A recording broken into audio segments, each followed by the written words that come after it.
People get nervous when they see me walking around with a clipboard because they automatically think I was hired by a real estate company to come in and just build condos and cul-de-sacs and really ugly AutoCAD houses everywhere.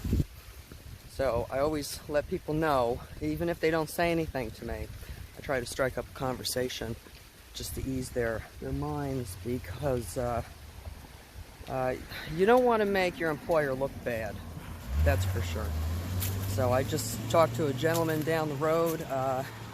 He was hanging out on his porch having some lunch in a beautiful 18th century house. It's probably been here forever.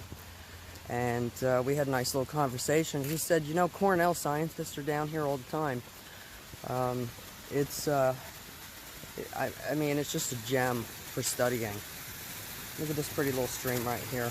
We're in between two ridges.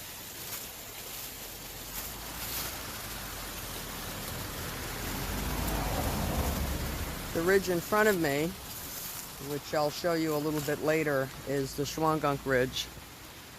And the one behind me is part of the Hudson Highlands mountain range, also part of the Appalachian mountain range, which is quite extensive. It goes through, I don't know, 5, 6, 7 states. I'm not exactly positive. I decided to finish up this survey in this block at the Mamakating Education and Resource Center, which is owned by the town of Mamakating, and it's not open right now. I just stopped to have lunch and then finish the survey, and I see by the little placard on the door that they should be back at 1 o'clock. So I'm hoping to get in, and they have a gift shop too. I absolutely love gift shops. And I'm hoping to be allowed permission to film. And we'll see what happens. It's getting pretty close to 1 o'clock now. Oh, there's a car there. There's a car. Okay, see you inside. Bye-bye. Catering to the cycling community is a good draw. The D&H Canal and the right-of-way for the old Ontario and Western Railroad are just below the museum, and they afford beautiful rides for cyclists. The Delaware watershed is an accumulation of water that's drained into the Delaware River that provides drinking water for 17 million people, including those in New York City and Philadelphia. The Bashkill Wildlife Management Area is 3,000 acres of wetland and upland, bordering on Orange and Sullivan counties and the town of Wurtsboro, New York. New York acquired this in 1972 through the 1972 Bond Act. The aquifer under the Bashakill Swamp is the 19th largest in the entirety of New York State. The bowfin appeared on the scene 180 million years ago during the Jurassic period, and it's still here in the Bashakill. It can grow up to 30 inches long and weigh up to 20 pounds. In 1976, DDT saw to it that only 2 bald eagles existed in the entirety of New York State. Volunteers went to Alaska to find fledglings to help repopulate. In grade school, I was well aware of what was going on with DDT. I had done my science projects year after year, basically out of spite and just to piss people off, because they would only give me honorable mention based on my excellent presentation and my excellent display. But deep down, I could see it in their eyes. They thought I was the radical from hell. The New York, Ontario, and Western Railroad started in 1848 and saw its demise in 1959. It ran from Weehawken, New Jersey to Lake Ontario and all points west, and ran through sleepy little towns like Wurtsboro, New York, through swampy areas like the Bashkill, and alongside the defunct D&H Canal. Here's a beautiful hand-drawn and self-surveyed map by a Thomas Martin, done sometime between 1854 and 1856. Here are some famous people from the Catskill region. Joseph Brant was a Mohawk military and political leader. John Sullivan was a general in the American Revolutionary Army, then governor of New Hampshire. Sojourner Truth was an American abolitionist and a women's rights activist. There are loads of hands-on projects for the kids. Pine cones, bones, the anatomy of a fish, It just gets better and better. Here are some more great teaching tools.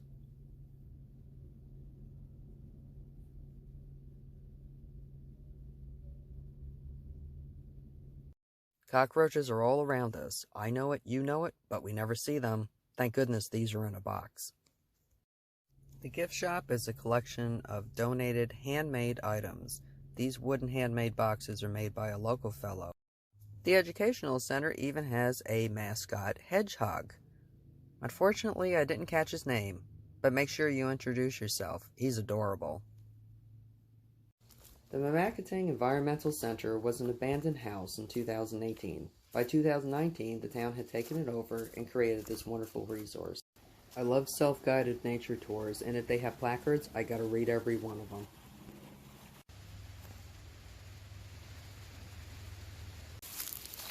So on my hit list, one of the nasty invasives. Look at them all. It's gotta be a few acres here. This is extensive.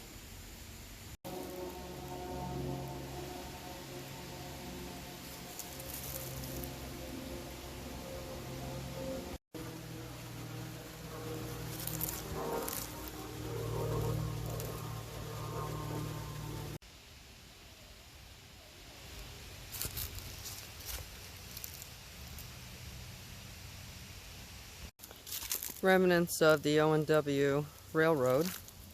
There are some ties still sitting here. Quite a few of them, actually. And I am looking east right now.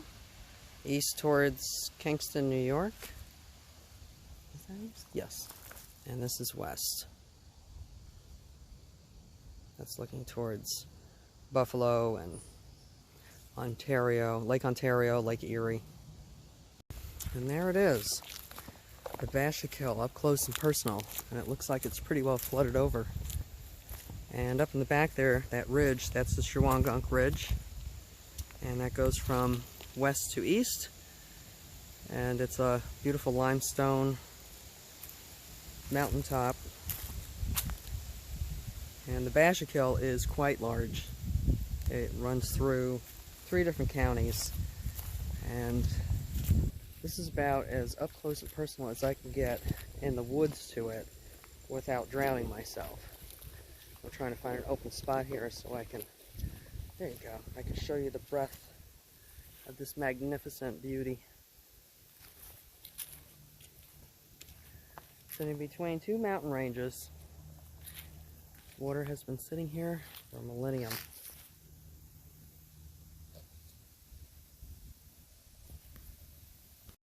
The trails are all well marked, so don't worry about getting lost. Pretty much everything goes in an eastward to westward direction in a linear line.